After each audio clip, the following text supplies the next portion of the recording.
Assalamualaikum. I'm going to explain Linux directory structure that starts from slash. इसका मतलब यह है कि लिनक्स में जो भी चीज़ है वो हमारी स्लैश से स्टार्ट होती है और इसमें जितनी भी डायरेक्टरी सब डायरेक्टरी स्लैश से शुरू होती हैं। इसे देख लेते हैं। तो इसमें सबसे पहले हमारे पास है बिन को देख लेते हैं। बिन में हमारे पास बाइनरीज होती हैं या एग्जीक्यूटेबल कमांड्स जिसे कह सकते हैं या प्रोग्राम्स कह सकते हैं, फाइल्स हो सकते हैं। इसमें हमारी बिन में एग्जीक्यूटेबल फाइल्स होती हैं जो कि कोई स्पेसिफिक टास्क के लिए इस्तेमाल होती हैं।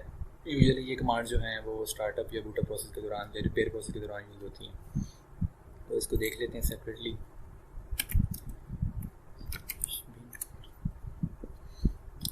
इसमें हमारी ये सारी कमांड्स हैं जो हम यूज़ करते हैं, एग्जीक्यूशन के लिए यूज़ होती हैं। इस तरह हमारे पास सिंपल सी कमांड देख लेते हैं कोई, जिस तरह ls होगी यहाँ पर।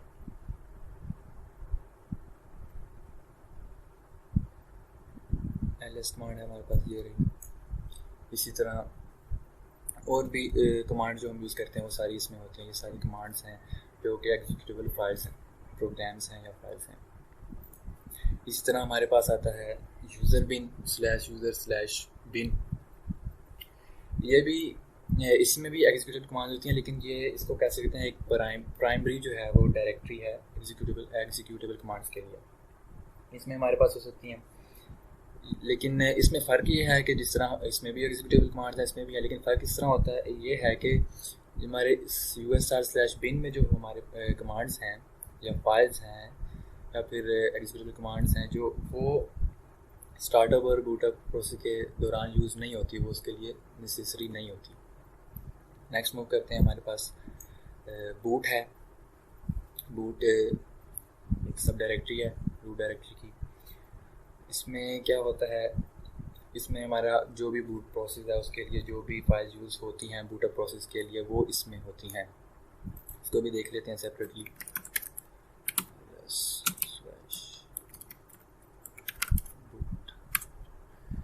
इसमें ये जितनी हमारी फाइल्स हैं ये वो फाइल्स हैं जो हमारी बूटअप प्रोसेस के दौरान यूज़ होती हैं, जो बूटअप प्रोसेस के लिए ज़रूरी होती हैं। इस तरह ग्रब है। ग्रब बेसिकली से हम ग्रैंड यूनिफाइड बूट लोडर कहते हैं, ये बेसिकली बूट लोडर है। नेक्स्ट मूव करते हैं। हमारे पास नेक्स्ट डायरेक्टरी है dev/dev, इससे कहते हैं dev मीन्स डिवाइसेस। इसमें जो भी हमारे सिस्टम में डिवाइसेस इंस्टॉल्ड हैं वो हमारी इस डायरेक्टरी में अपीयर होंगी। वो कोई भी डिवाइसेस हो सकती हैं और ये जनरली जब हम इंस्टॉल करते हैं ये इसमें जो भी फाइल्स होती हैं वो जनरली इंस्टॉलेशन के दौरान जो है वो इसमें क्रिएट होती हैं। इसको हम देख लेते हैं। इसको भी देख लेते हैं सेपरेट।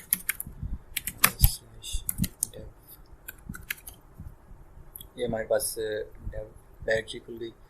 इसमें हम ब्लॉक देख लेते हैं। अब इस ब्लॉक में जो है इस डायरेक्टरी में हमारी वो वाली डिवाइसेस होंगी जो ब्लॉक्स में डाटा ट्रांसमिट करती हैं। फिर हम इसमें ये कैरेक्टर देख लेते हैं। इसमें वो वाली डिवाइसेस होंगी जो कैरेक्टर्स या फिर बाइट्स में डाटा ट्रांसफ़र करती हैं। इस तरह और भी हमारे पास इसमें काफ़ी सारे फोल्डर्स हैं, डायरेक्टरीज हैं। नेक्स्ट मूव करते हैं। नेक्स्ट है हमारे पास /etc। ये काफ़ी बड़ी डायरेक्टरी है। इसमें कॉन्फ़िगरेशन फाइल्स होती हैं सिस्टम की, और इसको भी देख लेते हैं कॉन्फ़िगरेशन फाइल्स किस टाइप की होती हैं, कैसी होती हैं।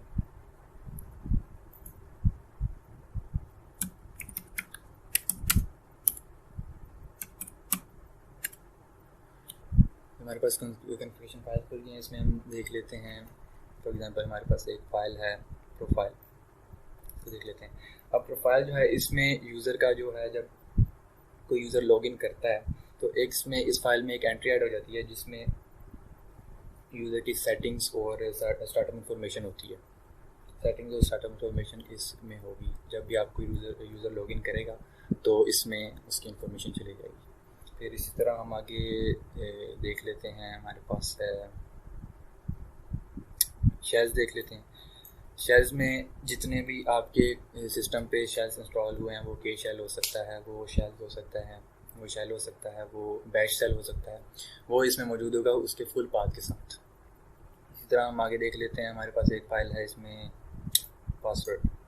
इसमें ये होता है कि इस फाइल में वो वाली फाइल वो इंफॉर्मेशन होगी जब आप कोई न्यू यूज़र ऐड करते हैं, तो जब आप कोई न्यू यूज़र ऐड करते हैं तो इसमें एक एंट्री ऐड हो जाती है जिसमें यूज़र का name, password and so on, ये सारी चीज़ें उसमें मौजूद होती हैं।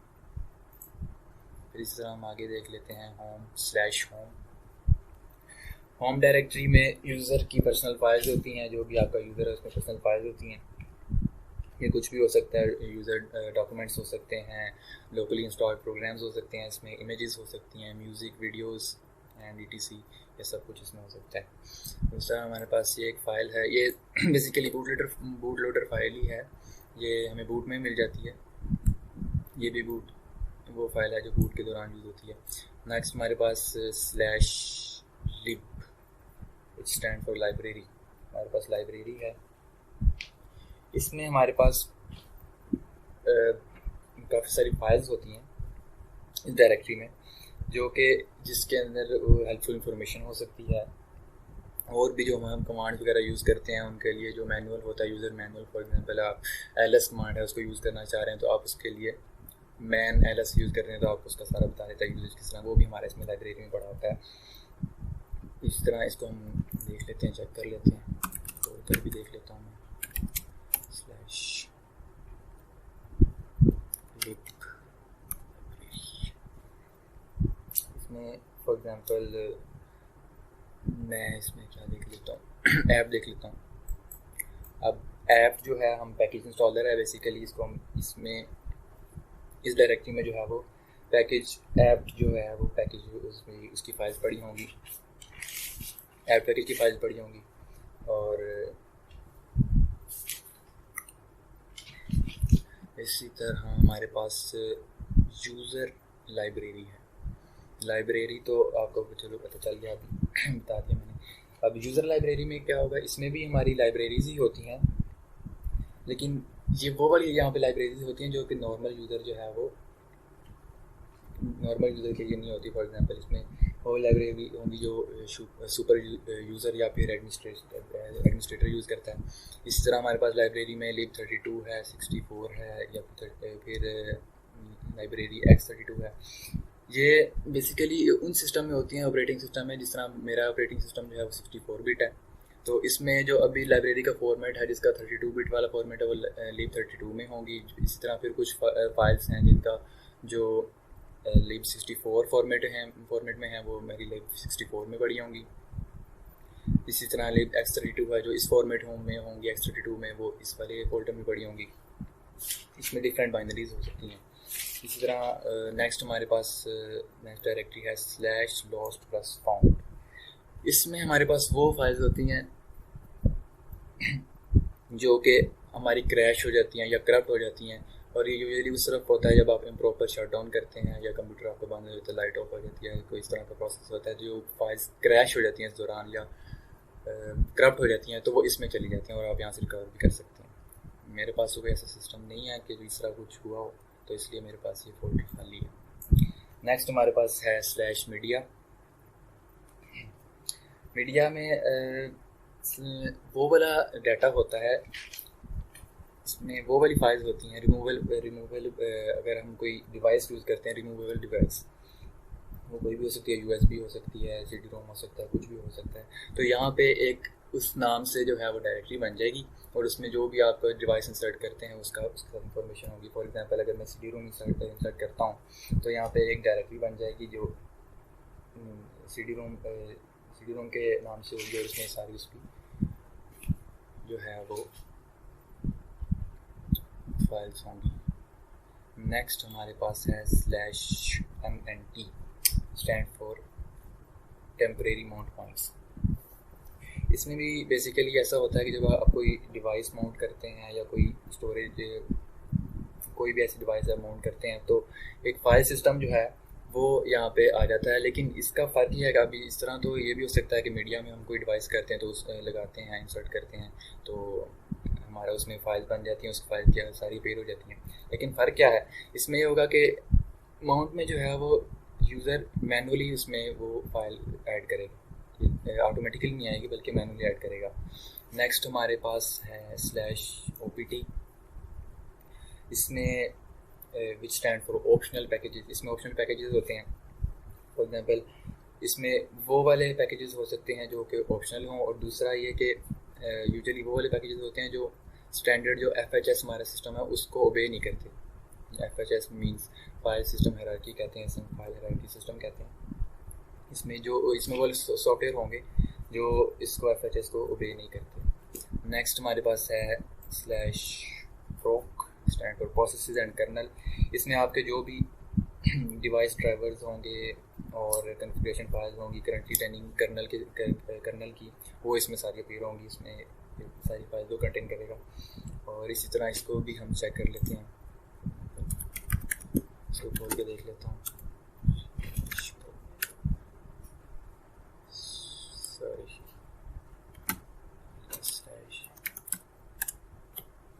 इसमें हमारे पास डिफरेंट डायरेक्टरीज हैं। अब इसमें फॉर एग्जांपल 1 को देख लेता हूँ मैं।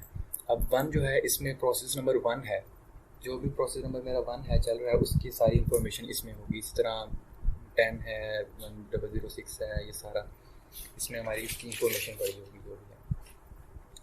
नेक्स्ट मेरे पास है रूट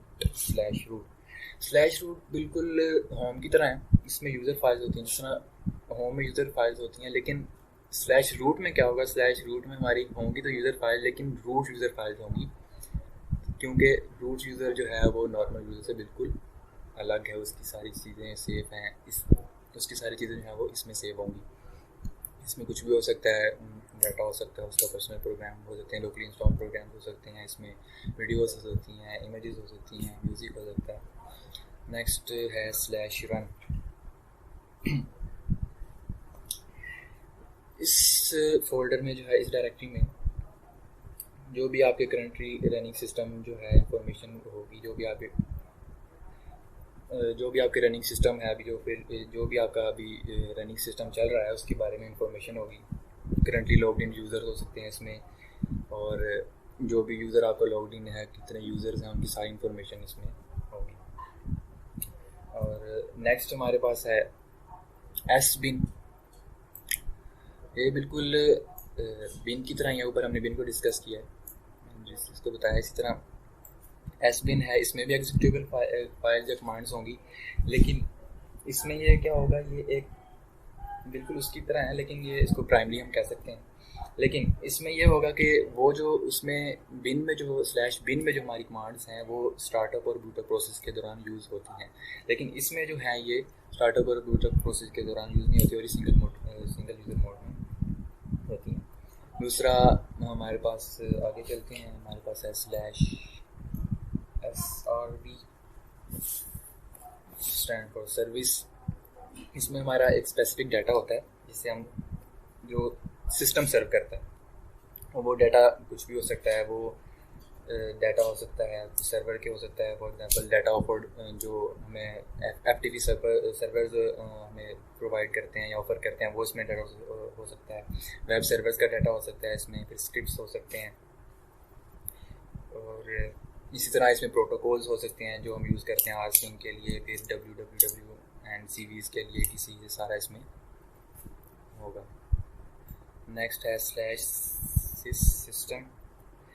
इसमें हमें ये डायरेक्टली जो हमें अलाउ करती है कि हम इंफॉर्मेशन लें जो भी हमारे हार्डवेयर कंपोनेंट्स हैं जो हमारे इंस्टॉल हुए हैं सिस्टम में हमारे। इसी तरह ये हमें बताती है कि और दूसरा हमें ये इस तरह से इंफॉर्मेशन प्रोवाइड करती है कि फाइल सिस्टम लाइक व्यू हमें प्रोवाइड करती है कि जो भी हमारी कॉन्फ़िगरेशन सेटिंग्स हैं कर्नल की, जो कर्नल में प्रोवाइड की हैं, वो हमें दिखाएगी, इस डायरेक्टरी में हमें मिलेंगी। नेक्स्ट हमारे पास है /tmp।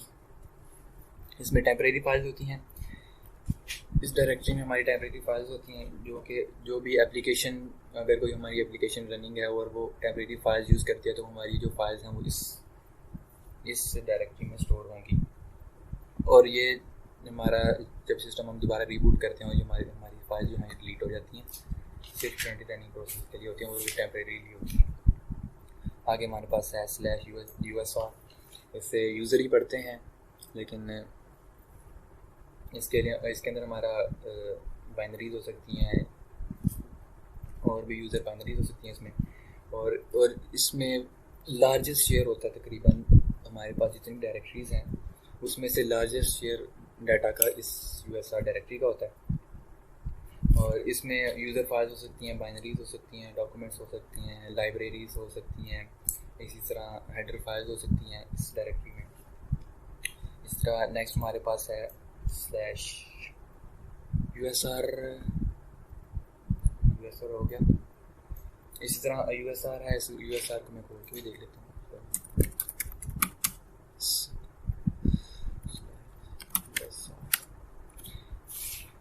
मैं पहले भी एक्सप्लेन कर सकता हूँ, इसमें हमारे पास सबसे पहले बिन है। बिन को मैं एक्सप्लेन कर सकता हूँ, बिन और यूज़र बिन क्या है, इसमें डिफरेंस मैं एक्सप्लेन कर दिया मैंने इसमें।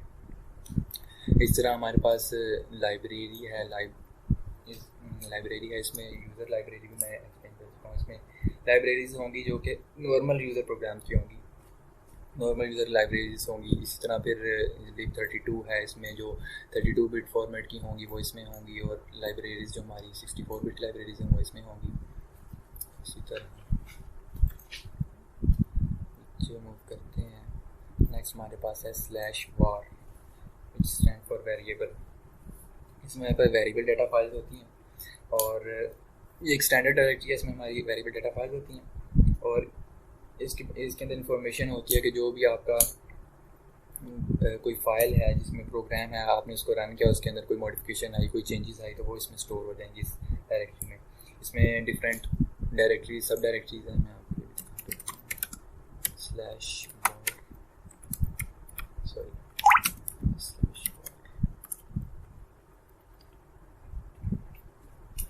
ये हमारे पास इसमें सब डायरेक्टरीज सारी खुल गई हैं।